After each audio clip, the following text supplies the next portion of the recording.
Muy buenas noches, me presento, mi nombre es José Bernal y les quiero compartir rápidamente sobre los principios de la economía, cómo influye, cómo afecta desde nuestras casas hasta lo macro que es el gobierno.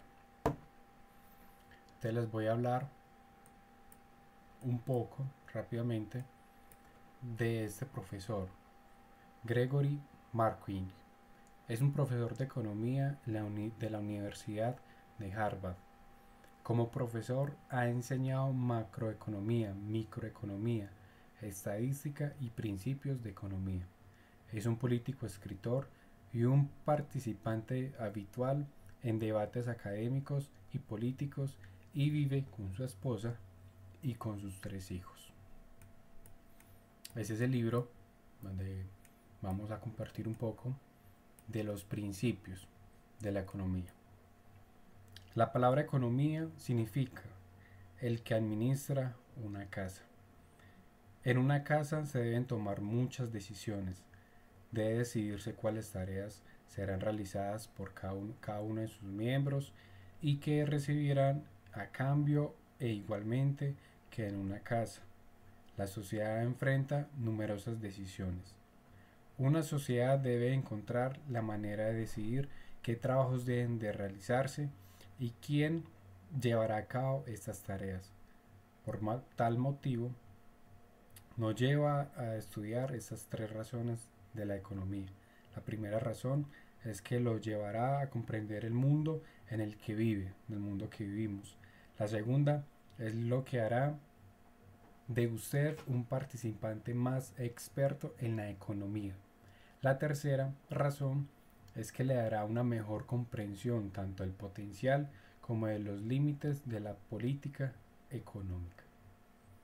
Este libro habla un poco de todo este mundo de la economía, según nuestro profesor Gregory Markin. Entonces vamos a iniciar con los primeros 4 principios. Dice cómo las personas toman decisiones. La economía es solamente un grupo de personas interactuando en su vida diaria. El comportamiento de una economía refleja el comportamiento de sus individuos referente a las decisiones que toman. No se puede hablar y silbar al mismo tiempo. Entonces vamos a hablar de la disyuntiva en la toma de decisiones, que es el número 1. No se puede hablar y silbar al mismo tiempo. Este dicho nos muestra que para obtener lo que queremos, en general tenemos que renunciar a algo que también nos gusta. Tomar una decisión significa elegir entre 2 objetivos, 2 caminos, entre personas o economía. Principio número 2. El costo de una cosa es aquello a lo que se renuncia para obtenerla. Es necesario calcular los costos y los beneficios de los diferentes cursos de acción que pueden tomar. Hay 2 problemas con estos cálculos.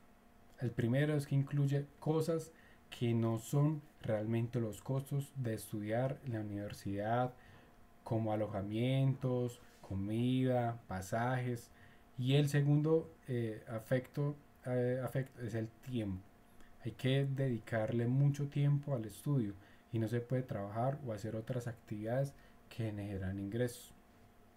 Principio número 3.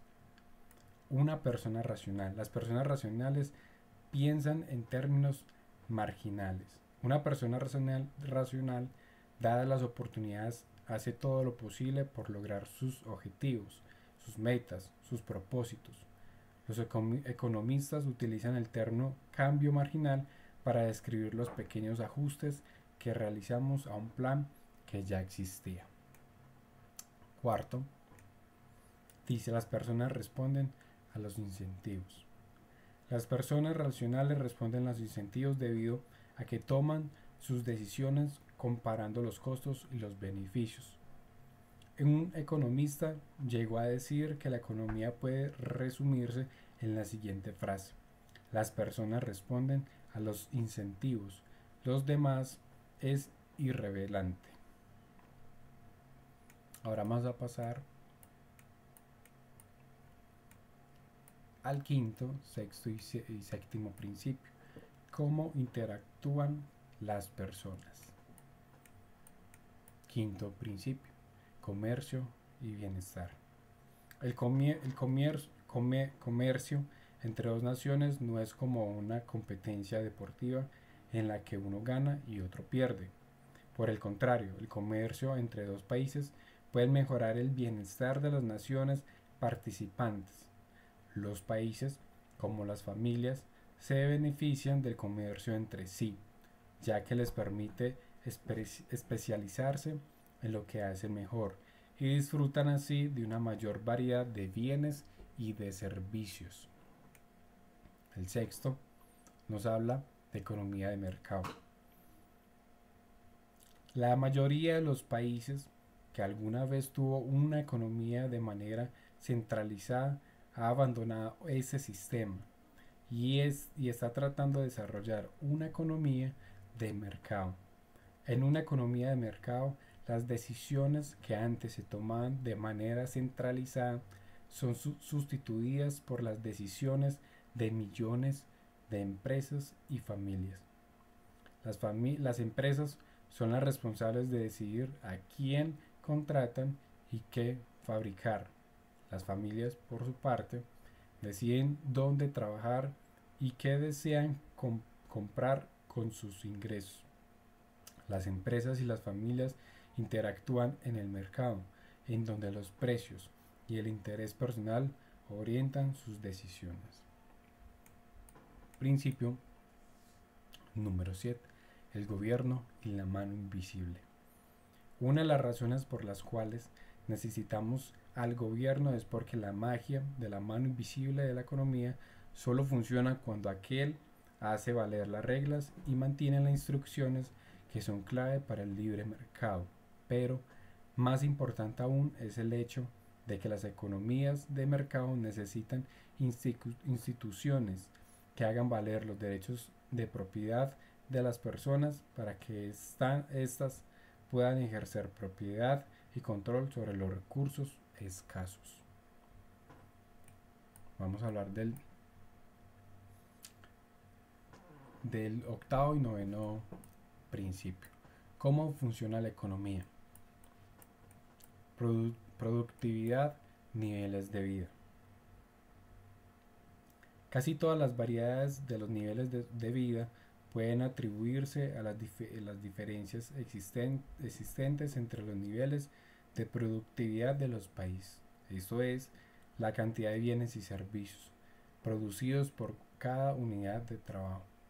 En los países donde los trabajadores son capaces de producir una gran cantidad de bienes y servicios por unidad de tiempo, la mayoría de las personas disfruta de un alto nivel de vida. Al mismo tiempo, en los países donde los trabajadores no son productivos, la mayoría de la población lleva una existencia más precaria, más baja. Noveno, inflación, un incremento de los precios en la economía. La inflación es un incremento en el nivel general de los precios en la economía.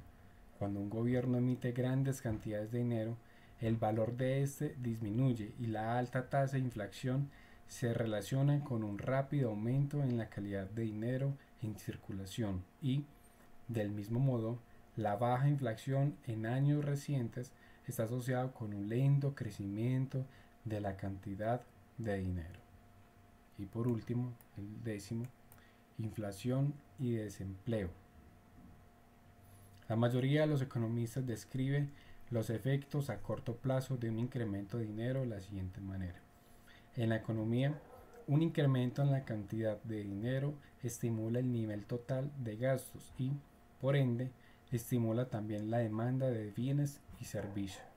Con el tiempo, un incremento en la demanda puede ocasionar que las empresas incrementan sus precios, pero antes de que esto suceda, este incremento en la demanda estimula a las empresas para que produzcan más bienes y contraten más trabajadores.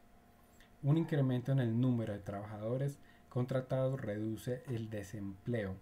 Este tipo de razonamiento lleva a la economía, a corto plazo, a enfrentar una disyuntiva entre inflación y desempleo.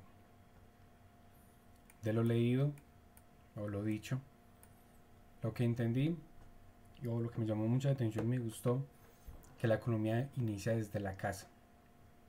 Desde muy pequeños fuimos creciendo, inconscientemente aprendimos a administrar algunas cosas en casa, el tiempo, los recursos, y poco desde lo micro se fue aumentando a lo macro.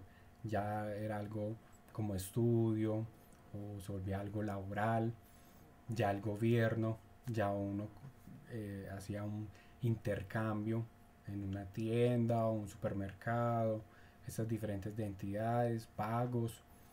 También se ha sentido como la inflación ha afectado, como cuando uno compraba algo tenía un precio y al pasar el tiempo ya ha aumentado, el transporte y como todo esto envuelve, ya ha estado envolviendo toda la economía actualmente. Entonces me llama mucho la atención desde lo pequeño a lo grande y cómo hace que las vidas vayan cambiando, las decisiones vayan cambiando dependiendo el movimiento de la economía. Tarde o temprano nos afecta o tarde o temprano nos hace crecer, dependiendo de donde estemos o el punto donde estemos o en el estado que estemos. Muchas gracias, feliz noche.